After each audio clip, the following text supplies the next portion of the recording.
You are entering the Nillyverse with your hosts Gustavo Candia and Rodney Perry. This episode has been brought to you by the Society of Namecoin.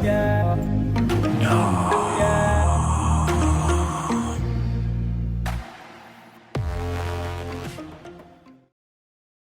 Good morning, Gustavo. Good morning, Rodney. Good to see you again. Yes, good to see you. Today, we're going into a section of the book. The movement of the book is toward critique of popularizers of science right now. I think it's a good, strong, very creative section of our book. I don't think that the things that we're saying here have been said. Yeah, I think it's very important to say this. Now, the subtitle we're talking about today is Modern Science Usurping the Role of Religion in Western Culture. It sounds like a very grand title, but as we go through it and take a look, we'll see that it's just so obviously true. It's not something that we need a subtle analysis for. It's just obviously true. Let's just take a look at a couple things. What we are seeing is that the popularizers of science are taking on many of the roles that religious have taken on in the past, in earlier forms of our culture. At one and the same time, popularizers of science are very critical of religion. And parenthetically, we should note they're very critical of what we call puerile religion, or when they go to meeting kind of religion, or Friday prayers kind of meeting. Straw man. Yeah, okay, they're kind of a straw man religion, not taking sophisticated, mature religiosity into their critique at all. And I always find that as kind of cheating, but that's what we have to deal with in that kind of. He really wants to just debate with himself. It's not like our debate. Yes. So let's take a look at a couple things that what I call the appropriation of evocation. What I mean by that is that we have talked about the fact that popularizers of science have become the myth makers of our culture now. Science is creating the mythos in which we live. The stories of science, and we talked about how popularizers have become storytellers. Those are the new myths of our culture. At the same time, of course, criticizing religion. But one of the things, and I find this an underhanded notion, an underhanded practice, is that popularizers will use the evocative power of religious titles, characters, histories in their books to draw people in to read them, all the while completely not believing in that area that they've used to evoke. Right. And here's a couple of interesting examples. And again, I want to say that though the popularizers of science deny that this is what they're doing, if you just look, it's so obvious it is what they're doing. Right. Here's a couple examples. Quite well-known physicist from Harvard, Lisa Randall. She wrote a book. It was a best-selling book. I don't know exactly what year it was. It's quite recent. And it's called Knocking on Heaven's Door. Knocking on Heaven's Door is a not subtle appropriation of a Bob Dylan song. It's called Knocking on Heaven's Door. Let me just read one verse. This is the Dylan's lyric. Mama put my guns in the ground. I can't shoot them anymore. That long black cloud is coming down. I feel I'm knocking on heaven's door.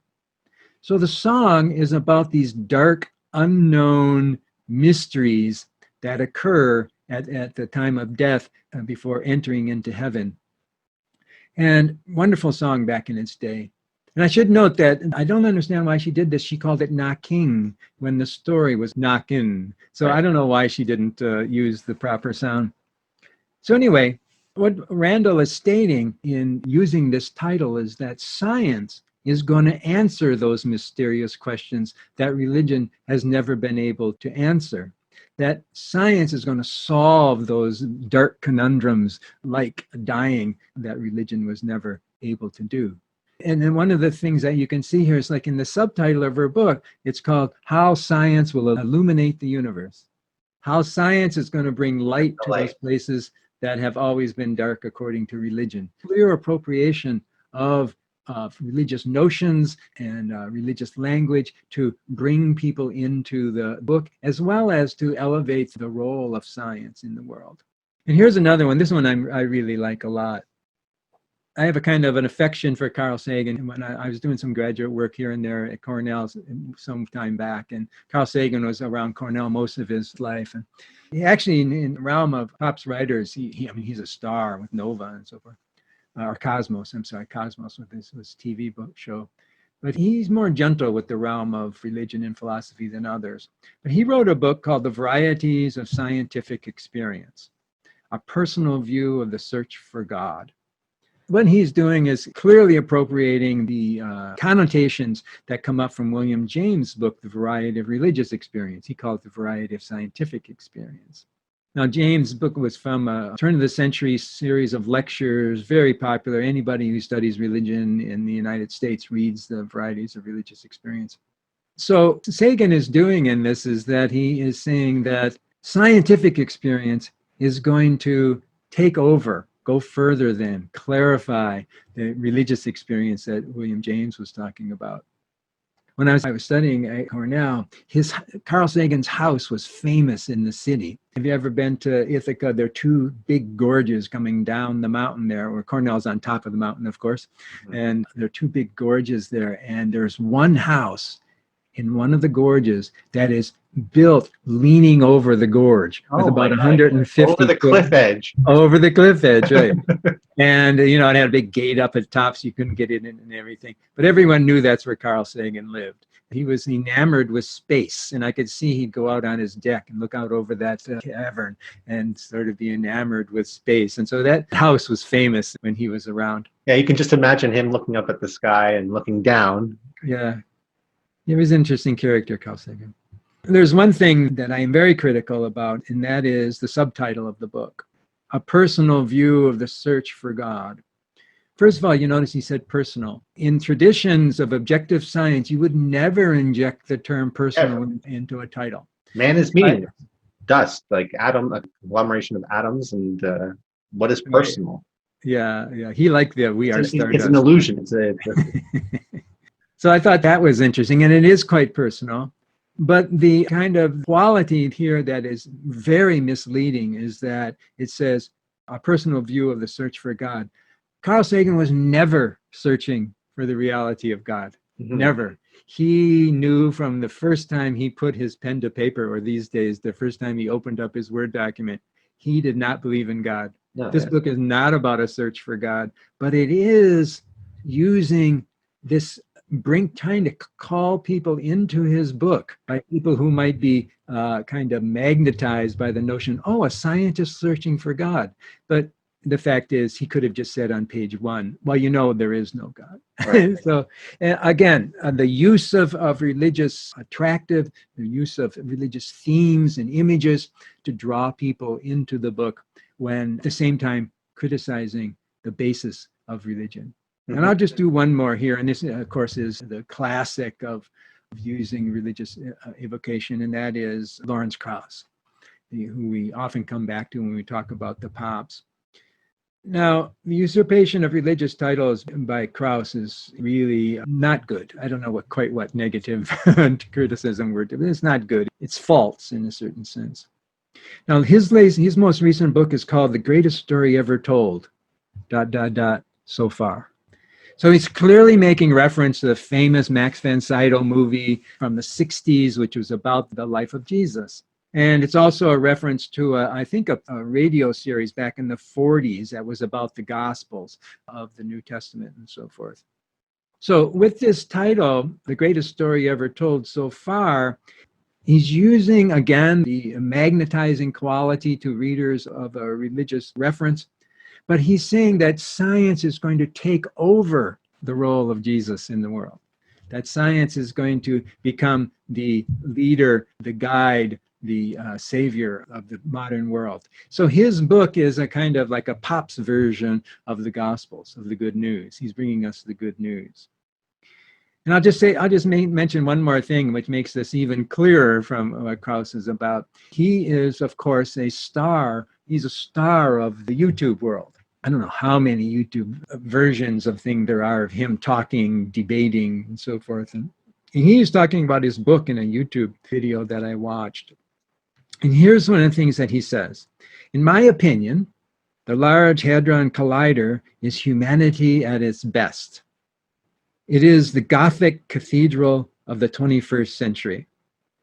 And then there's this beautiful, he brings this beautiful picture. There is this amazing picture of this big circular meter that is used in the particle collider at Hadron. A particle collider, a particle accelerator and collider, is Gothic cathedral of the 21st century. So edifices of science are the cathedrals of our world. Clear as day. He's not hiding anything here. No. He's not hiding anything here. So I think that our subtitle here is Modern Science Usurping the Role of Religion. And so what I was just trying to show is that you don't even need to read the books. All you need to do is read the titles of the books. And it becomes very clear that this usurpation is occurring, that those functions that religious leaders used to serve as myth makers, storytellers, truth makers, has been usurped in the minds of the popularizers, of course, by popular science. Pretty straightforward. And I think that's a really good thing to point out and be aware of what they're doing. So we did that. The greatest story ever told so far. So far Also relativizes all stories, individual stories, including his own, right? And he's well aware of that. He's okay with that, but not storytelling in general. In fact, it makes storytelling it puts it epistemically on an absolute sort of scale, right? So the stories in particular are relative, or scientific theories. Those are the stories that he's speaking of, the stories that the theories speak of, the scientific theories speak.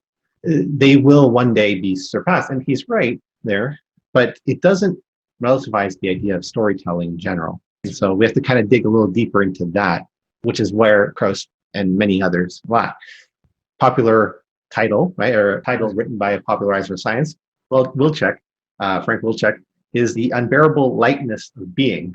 What I like about that, or what that sort of brings to mind, is what is unbearable, really? It's, for the popularizer of science, it's the not knowing that's unbearable. It's the having to believe anything that's unbearable. For the popularizer. So I just wanted to kind of throw those two in there, and then I guess start on maybe the popularizers. What they want to do is they want to usurp the role of religion, take what they can use, and then card the details or the rest, right? And throw it into the dustbin for their own pursuit, for their own purpose, which is their search for a theory of everything.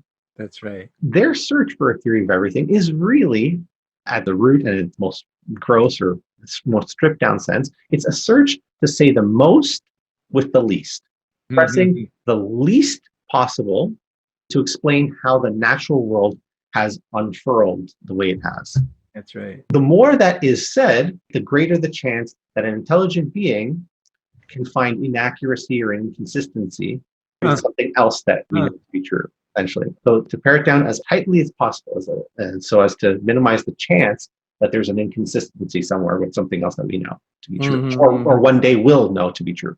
So the greater explanatory power comes from a theory that is more accurate and more expansive in description of physical reality. So it's very hard to find a theory that has that property, right, being more accurate and more expansive, and more of the third property, which is more beautiful. Okay, so it's more accurate, more expansive in description, and more beautiful. And more beautiful. So it's very hard to find those three qualities. Now, what about that beauty? The beauty of the theory of everything is elegance, right, is inextricably linked to its being more succinct, rarefied of symbols. I guess at its extreme, the most beautiful possible theory would be one that somehow used no symbols to express everything.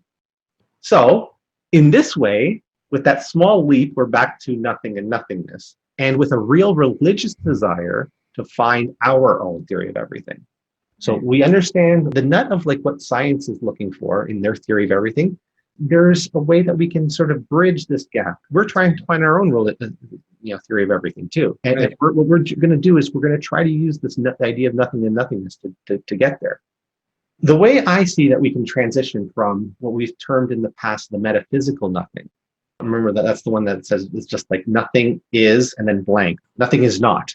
You can't follow that word is with anything. That's one of your six. That's one of the six nothings, right? Yeah, six nothings. Yeah. The way that we go from that metaphysical one to a theological one is, in my opinion, through the idea of a personal God.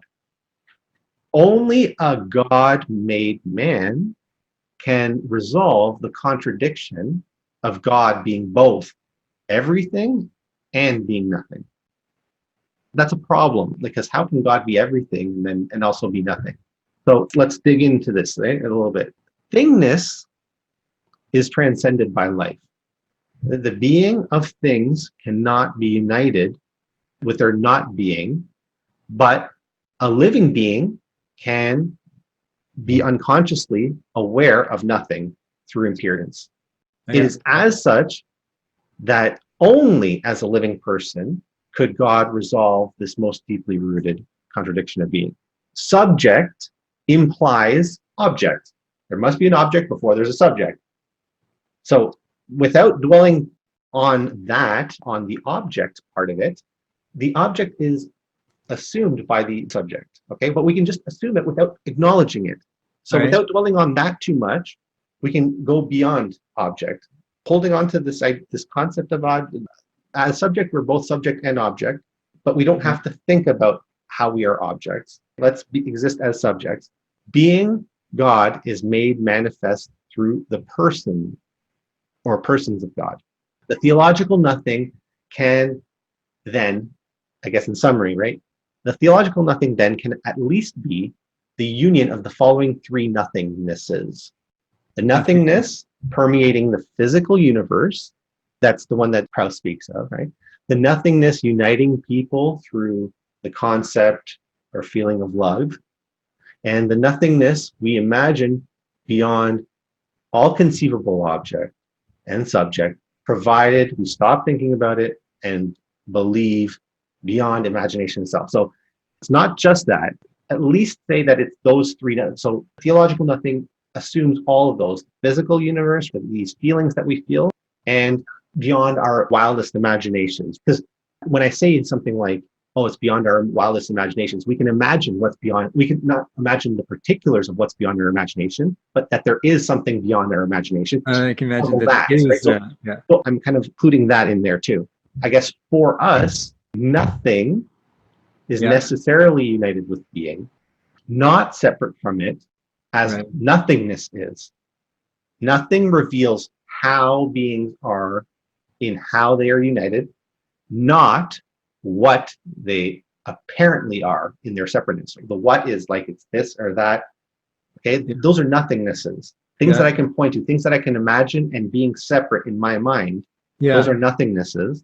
So nothing is in some necessary way, right, united with being, not separate from it. And the final point, I know this is a lot, if you study the history of science, as I have, you'll see that the rejection of the existence of a personal God arose as a consequence of rejecting a teleological view of the world. So scientists, teleologic is like the goal directness of things. Yeah, it's going somewhere. And so, scientists or natural philosophers in Newton's day held to like some sort of purpose or goal towards which the universe went. And so they always had that in mind. Somehow, along the way, teleology didn't become important for the practitioner of science. So teleology and a personal God, I think, are inextricably linked. How to get the atheist back into the fold is to imbue the universe somehow with purpose again for the atheist. The atheist right now doesn't see the universe as having purpose, and how he was able to shed that purpose throughout many generations. The emptiness, they replaced the telos with the emptiness of progress. Somehow progress was enough. Progress to the question that should naturally follow is progress to towards what? Not that you can know what, but to know that there is a what. It's going towards something. That's right. there's a way that we can sort of try to get people back, the people that are maybe on the fringe, like sort of seeing the atheism, right? It seems like all the smart people are atheists, some bullshit. Say it's like, no, it's just try to find purpose in your life, in the universe, just by accepting that there is purpose to yourself, to your being, and to the universe's being. It'll come naturally. You'll be able to find, you'll put yourself on the path towards pursuing something a little bit deeper than just that. That's, I guess, the string that you can use to kind of guide yourself through whatever journey you need to embark on to finding. We've talked a little bit about that in the area when we call the heuristic of faith. It leads you forward so that you're leaning into what you might find. You're leaning into purpose. Yeah. And also just another book reference in the anthropic principle has inserted meaning into our lives. That the universe is not the universe without the consciousness of human beings to witness it. So, strong anthropic principle, yes. That's a little bit akin to what you were just saying there, I think. Yes, the universe is as perfect as it is because of us, right? Or for us to have actually, for it to have been made possible that consciousness could have arisen out of this mess, this cosmic soup. It needed to be just so. The consciousness of nature needed to be just so that consciousness could arise. That it wasn't just something random that happened. Yeah, nice analysis there. Oh, thank you. Yeah, and this idea of a personal God, I guess, never really clicked in until, for me personally, just something that I'm going to have to dig a little bit deeper into, right? Because I think that there's something really good here about this idea of like the personal God being necessary. So what you're getting right now, right? These are the first thoughts on this need for a personal God. Personal aspect is necessary. Yeah. There's something really good about like way of uniting, like washing away the contradiction in God being both everything and nothing. That somehow the person is that bridge. The person somehow, by understanding what a person is, you can wash away what appears to be a contradiction. I'm personally going to be pursuing, I'm going to be sort of digging a little bit deeper into this, and you might sort of see it in some future episodes, some new thought that pops into my head, and we might do this again. That's really relevant to the whole Dawkins thing there, because he's tried to depersonalize the soul. He does. Seems to want to use it somehow. Yes. So I don't want to ruin your introduction. This is the perfect introduction for go right to Richard Dawkins and his Science in the Soul.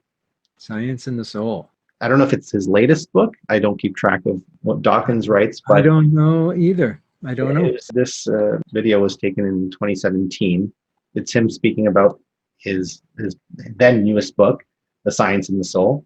He's just reading an excerpt, his introduction, that I think validates what we've been talking about here, or I guess what you were talking about earlier, the usurpation of religion by science. So let's go to this clip and see what Dawkins has to say. I'm writing this 2 days after a breathtaking visit to Arizona's Grand Canyon. Breathtaking still hasn't gone the way of awesome, although I fear it may. To many Native American tribes, the Grand Canyon is a sacred place, site of numerous origin myths from the Havasupai to the Zuni, hushed repose of the Hopi dead. If I were forced to choose a religion, that's the kind of religion I could go for. The Grand Canyon confers stature on a religion, outclassing the petty smallness of the Abrahamics, the three squabbling cults which, through historical accident, still afflict the world.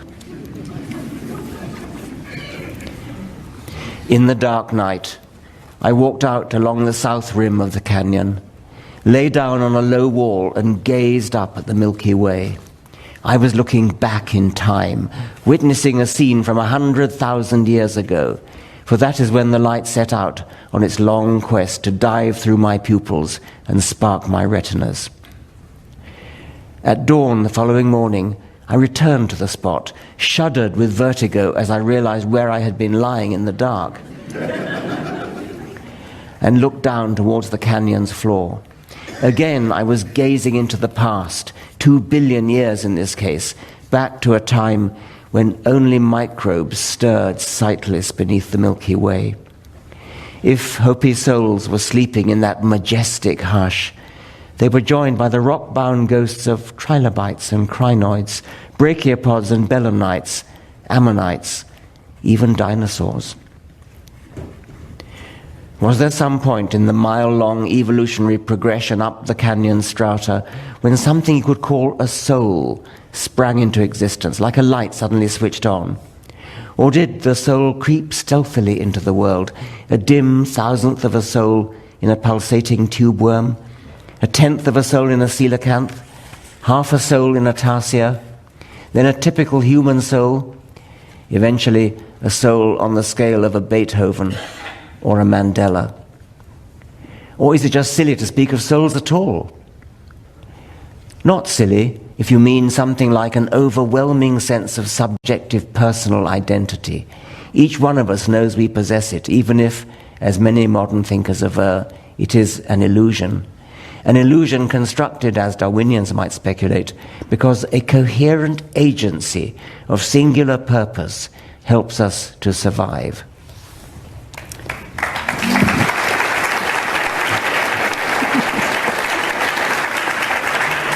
So I'll tell you what I wrote in my book upon reading those paragraphs.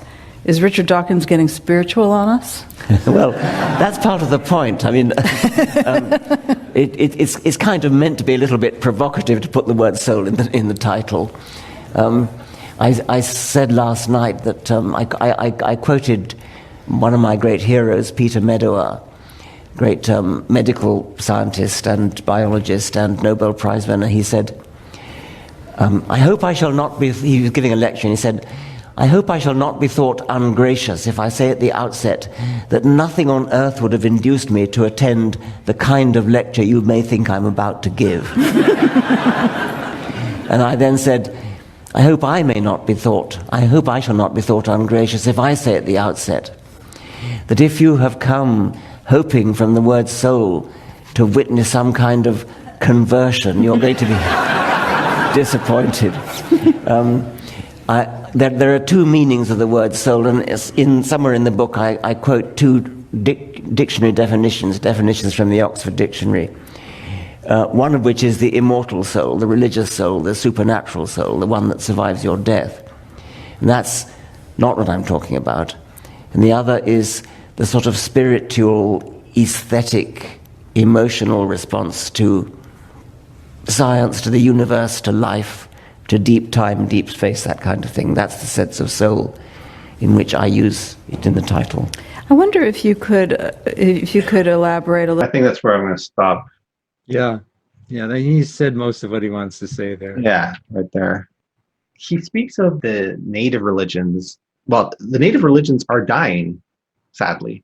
But the Abrahamic religions that he speaks of are not. What can we, as an evolutionary biologist, what can we conclude from that?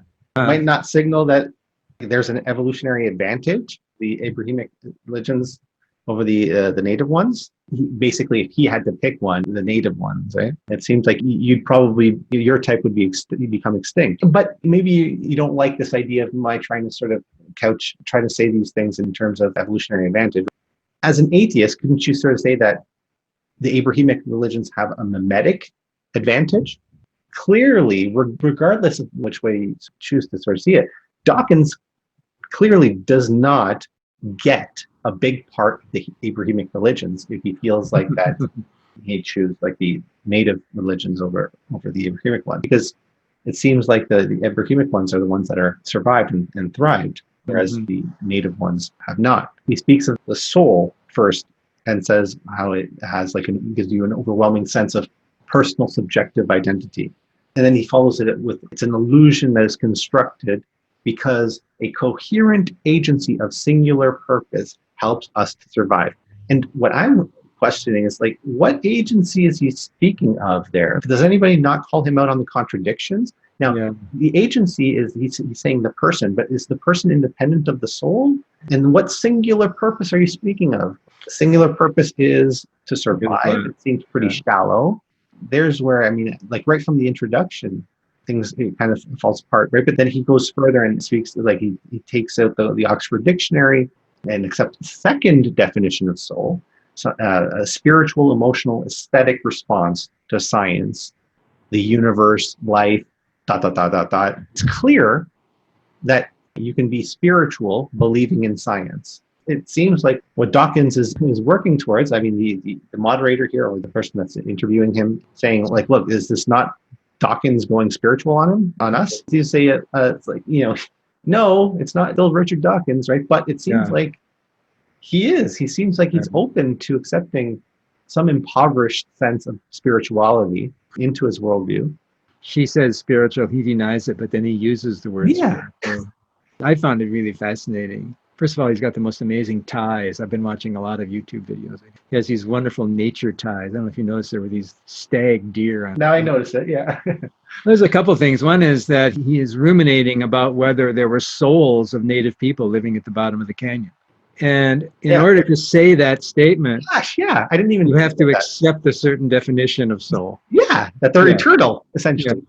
So if he was true to himself, he couldn't make that statement. Oh God, I can't believe I missed that. Thank you. Oh my God, he couldn't say that if he was true to himself. I find very interesting. He changes the meaning of the word soul from an existent to an experience. The soul is an existent, which, depending on how he does it mockingly, lives on after the body or whatever he's doing. But that is an existent, something that you can see and experience, or something that you can see and experience outside or inside of yourself. But he changes the word soul to an experience.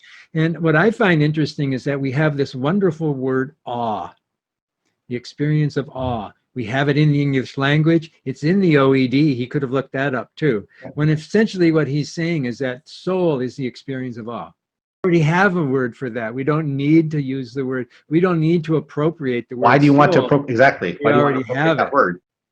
And then he, of course, in quoting his friend about, if you're coming to this auditorium to hear a lecture about me converting to religion, you've come to the wrong lecture. Then why use the word? That's the question. You want to draw them in. You want to draw people in. And you use the power, evocative power of religious notions to draw people, and then say, oh no, that's not why I came. It would be like saying, if I wanted to do a lecture up at Skidmore, the local college, and I called it Clowns of the Circus, and I came and I had all these circus appreciators come, and then I would say, well, I'm not really going to talk about clowns or circuses. I'm going to talk about the physics of Big Bang. And so it's sort of funny. He has this very proper quality about him, but he becomes very cheapened when you see that he's using religion to ignore it. Contradicting himself all along the way. Do you have anything else that you want to say? No, I mean, I could talk forever, but I'm not going to say anything more. All right, so how about we close with the last line, or last couple of lines of this subsection here. Oh, sure. This is Rodney's brainchild here, and we have to acknowledge it. Pops are usurping the roles of religion in Western culture while denying they have inherited any of the obligations of people's faith in their science and in them.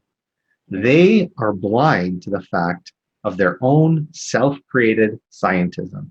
That's right. It's irresponsible, because one of the things that we learned as teachers in university, or however you teach, one of the things you learn as a teacher is that you're responsible for the reactions of your students. And if you're going to draw somebody in, you have to be responsible and take responsibility for that, drawing people in on a false premise. There you have them believing in you. And now you're going to tell them, don't believe in me. Yeah, exactly. So it's a sleight of hand that I think we've pointed out quite well. Tricksters, that's what they are. We'll hear some more about your personal God, okay? Yeah, let's hope that it's very interesting. I'd like to dig a little deeper there. See you next week. Bye-bye.